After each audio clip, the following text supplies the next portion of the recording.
واحدة فإذا هم جميع الذين محضرون فاليوم لا تظلم نفس شيئا ولا تجزون إلا ما كنتم تعملون إن أصحاب الجنة اليوم في شغل فاكهون هم أزواج في ظلال على الأرائك متكئون لهم فيها فاكهة ولهم ما يدعون سلام قولا من رب رحيم ممتاز اليوم أيها المجرمون ألم أعهد إليكم يا بني آدم ألا تعبدوا الشيطان إنه لكم عدو مبين وأن اعبدوني هذا صراط مستقيم ولقد أضل منكم جبلا كثيرا أفلم تكونوا تعقلون هذه جهنم التي كنتم توعدون اصلوها اليوم بما كنتم تكفرون اليوم نختم على أفواههم وتكلمنا أيديهم وتشهد أرجلهم بما كانوا يكسبون ولو نشاء لمسخنا على أعينهم فاستبقوا الصراط فأنى يبصرون ولو نشاء لمسكناهم على مكانة فما استطاعوا مضيا ولا يرجعون ومن نعمره ننكس في الخلق فلا يعقلون ما علمناه الشعر ما ينبغي له অন্যের কাছে কি আছে সেটা আমার দেখবার বিষয় নয়। আল্লাহ পাক আমাকে যতটুকু দিয়েছে, যা কিছু আছে তাই নিয়েই আমি সন্তুষ্ট, আলহামদুলিল্লাহ। সংসারে যদি মায়া এবং ভালোবাসা থাকে তাহলে দেখবেন ছোট্ট সংসার এমনিতে একদিন অনেক বড় হয়ে যায়, শুধু একটু ভালোবাসা থাকতে হবে। হ্যালো এভরিওয়ান, আসসালামু আলাইকুম। আমি বিডি ব্লগার স্বপ্না। সবাই কেমন আছেন? আশা করি আল্লাহর অশেষ রহমতে আপনারা সবাই ভালো আছেন। আলহামদুলিল্লাহ, আমরা পরিবারের সবাই ভালো আছি। নতুন একটি ব্লগ শুরু করতে যাচ্ছি, আশা করি আপনাদের কাছে ভালো লাগবে। তো একটু পরোটা বানাবো আজকে। মাঝে মধ্যে পরোটা খেতে না ভালোই লাগে, বিশেষ করে আমার বরটা না পরোটা খেতে খুব লাইক করে। আমারও ভালো লাগে, তবে আমার মেয়েটা বেশি লাইক করে না। তো যাই হোক, এখন একটু গল্প করি আপনাদের সঙ্গে।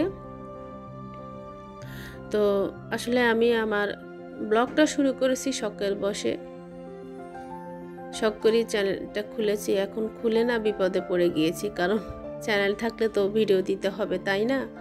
ভিডিও না দিলে তো হবে না। আসলে মনটা ভীষণ খারাপ, কারণ আমার ছেলেটা না অসুস্থ। তো ছেলে মেয়ে অসুস্থ হলে না কোনো কাজ কাম করতে মন চায় না। তো মন খারাপ নিয়ে আপনাদের মাঝে একটি ভিডিও আমি শেয়ার করে দিচ্ছি। আশা করি ভিডিওটি শুরু থেকে শেষ পর্যন্ত দেখবেন, আর যদি ভালো লাগে তাহলে লাইক, কমেন্ট এবং শেয়ার করে দিন। যদি বেশি ভালো লেগে যায় তাহলে চ্যানেলটি সাবস্ক্রাইব করে আমার পাশে থেকে যাবেন। আর যে অল অপশনটি আছে সেটা কিন্তু ক্লিক করতে ভুলবেন না, এতে করে আমি নতুন কোনো ভিডিও দিলে ভিডিওর নোটিফিকেশন আপনি সঙ্গে সঙ্গে পেয়ে যাবেন। অলরেডি এই কাজটি যারা করে দিয়েছেন তাদেরকে জানাই অসংখ্য ধন্যবাদ। আর এই যে রোজা তো চলেই এসেছে, তো আমি রান্নাঘরের কাজকর্ম টুকটাক করে নিচ্ছি, কারণ আমি প্রত্যেক রোজার আগে কিন্তু এই সমস্ত কাজ করে নিই। এই র্যাকটা আমার তত ময়লা হয়নি, তো ময়লা কম অবস্থায় পরিষ্কার করলে আসলে বেশি ভালো হয়, আর যদি বেশি ময়লা থাকে তাহলে কষ্টও বেশি হয়। তো আলহামদুলিল্লাহ আমার খুব তাড়াতাড়ি হয়ে গিয়েছে। আমি বাথরুমে নিয়ে ভালোভাবে এগুলোকে গোসল করে দিয়েছি।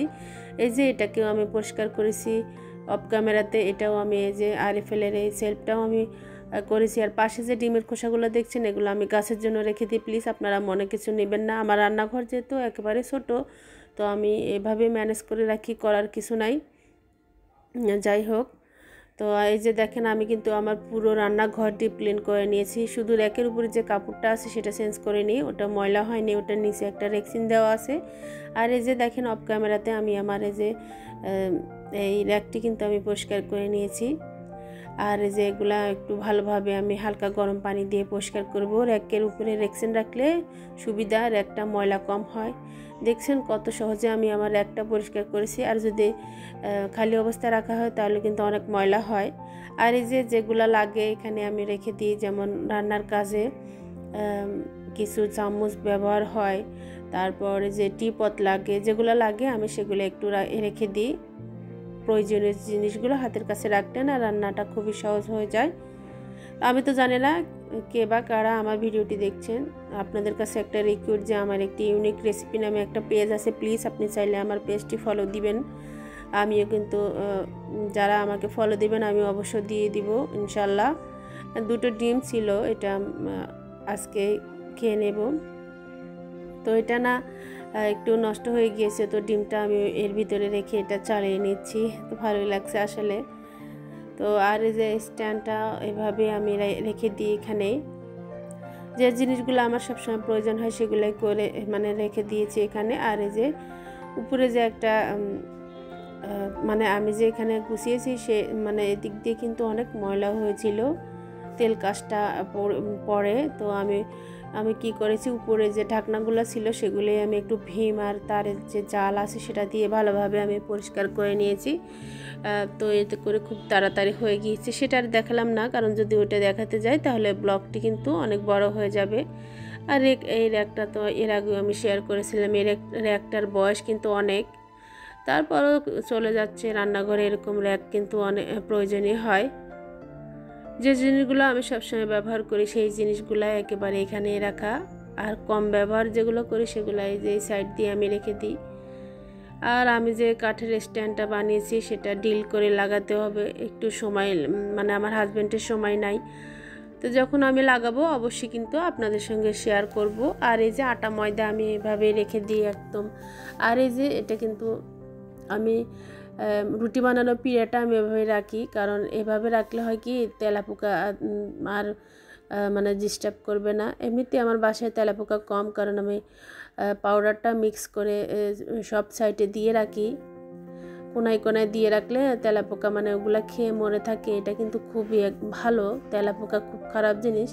আমার কাছে ভীষণ বাজে লাগে তেলাপোকাটা, দেখতে একদম অশান্তি লাগে। তো আমি যখন ডিপ ক্লিন করি তখন কিন্তু কর্নারে কর্নারে তেলাপোকা মারা যে পাউডার আছে সেটা আমি দিয়ে দিই। তো চাইলে কিন্তু আপনারা এই টেকনিক ফলো করতে পারেন, অনেক কাজে আসবে। রান্নাঘর আপনি যতই পরিষ্কার রাখেন না কেন তেলাপোকা কিন্তু হবেই হবে, সেই জন্য একটু বেশি বেশি পরিষ্কার রাখলে বা একটু পাউডারগুলো ছিটিয়ে রাখলে তেলাপোকাটা কম হয়। যাই হোক, এখন আমি রান্না বান্না করব। আজকে সাদামাটা রান্না, আমার প্রিয় রান্না, যে ডাল দিয়ে আমি শাক রান্না করব আর শুটকির তরকারি রান্না করব। কী রান্না করি আপনাদের সঙ্গে শেয়ার করি, তো আপনারা দেখলেই বুঝতে পারবেন। তো আমার প্রিয় আপুরা সুন্দর সুন্দর কমেন্ট, অনেক ভালো লাগে তোমাদের কমেন্টগুলো পড়ে। আর যারা বড় আপু আপনাদের জানা অনেক শ্রদ্ধা এবং ভালোবাসা, ভাইয়াদেরও অনেক অনেক শুভেচ্ছা রইল। সবার প্রতি রইল আমার মন থেকে অনেক দোয়া। আমার জন্য কিন্তু অবশ্যই আপনারা দোয়া করবেন। আমি যতদিন বেঁচে আছি আমার সাধ্য অনুযায়ী আমি ব্লগ দেওয়ার চেষ্টা করব। তো আপনারা প্লিজ ভালোবেসে কিন্তু ব্লগগুলো দেখবেন অবশ্যই। না এত কষ্ট করে ভিডিও বানায় যদি না দেখেন তাহলে কিন্তু অনেক কষ্ট লাগে। আমিও কিন্তু সময় সুযোগ করে আপনাদের সবার পাশে থাকার চেষ্টা করব ইনশাল্লাহ। তো আমাকে কিন্তু আপনারা নিরাশ করবেন না। তো যারা দেখবেন ভিডিওটি শুরু থেকে কিন্তু শেষ পর্যন্ত দেখার চেষ্টা করবেন, এতে করে আপনারও লাভ হবে আর আমারও ভালো লাগবে।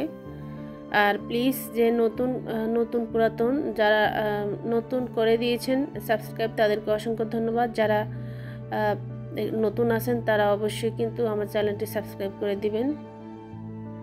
কথা বলতে বলতে রান্নাবান্নাও আমি করে নিচ্ছি। রোজা কিন্তু একেবারে চলে এসেছে, সেই জন্য আমি কিন্তু একবারে কোনো কাজ করি না, ভাগ করে কাজ করলে হয় কি কাজটা মানে ইজি হয়। কিছুদিন আগে আমি অসুস্থ ছিলাম, একটু ঠান্ডা লেগেছিল, ওষুধ খেয়ে তারপরে একটু ভালো হয়েছে আলহামদুলিল্লাহ। তো একটু ভালো হওয়ার পরে কিন্তু আমি রান্নাবান্নার কাজে মানে লেগে পড়েছি। তো আলহামদুলিল্লাহ আমার অলরেডি অনেকটাই কাজ হয়ে এসেছে। এখন শুধু আমার যে মশারিগুলো আছে যে সেগুলো একটু কালো হয়ে গিয়েছে, সেগুলো ক্লিন করব। আর আজকে আমার হাজব্যান্ড সমস্ত ঘরের ফ্যান আছে সেগুলো পরিষ্কার করেছে, ও কিন্তু আমাকে অনেক কাজে হেল্প করে। তো আসলে হাজব্যান্ড যদি একটু কেয়ার নেয় তাহলে কিন্তু এতে করে স্ত্রীর অনেক কাজে আসে। যাই হোক, এটা ছিল বিকালবেলা আমি রোজা রেখেছিলাম। তো একটু রোজা রেখে তো যে নাস্তা পানি হালকা পাতলা খাওয়া লাগবে, তো আপনাদের সঙ্গে শেয়ার করলাম। ভিডিওটি ছোট হয়ে গিয়েছে, আজকের মতো এই পর্যন্ত। দেখা হবে, কথা হবে নতুন কোনো ব্লগে। সবাই ভালো থাকবেন, সুস্থ থাকবেন। দেখা হবে, কথা হবে অন্য কোনো দিনে নতুন কোনো গল্প।